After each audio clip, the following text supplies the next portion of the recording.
evidence of such an evil attack that was planned for concerts they were due to attend. Austrian police have revealed more about what the two teenagers had planned. The 19-year-old has admitted to planning to drive a car into crowds outside the arena before stabbing people with machetes. Homemade explosives, detonators and knives have been found at his parents' home. Police in the United States have released body cam footage of the moment the police officers spotted a gunman on the route outside former President Donald Trump's rally last month. Jonathan Kersley reports from the US. The vision is taken from a local police officer who is seen asking to be hoisted onto the roof outside the perimeter of the rally in Butler, Pennsylvania.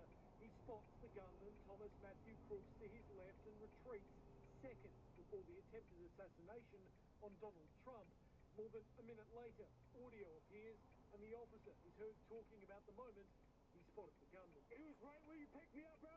He was on that left side. Donald Trump says he has now spoken with the FBI as part of its investigation. A new Australian-made device that acts like a leaf has the potential to convert wastewater into environmentally friendly fertiliser. Amy O'Halloran reports. Researchers at the University of New South Wales are converting solar panels into devices that produce ammonia from nitrate-laden wastewater. Ammonia is a common fertiliser essential for agriculture and food production, which emits large amounts of greenhouse gases when produced.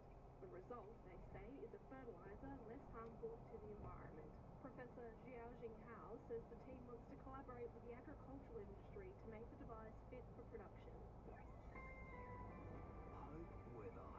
Partly cloudy, a medium chance of a shower late this afternoon and evening. There is also the chance of a thunderstorm in the far west. Light winds heading for a top of 21 degrees in the city, 20 in the west. I'm now sitting on 15.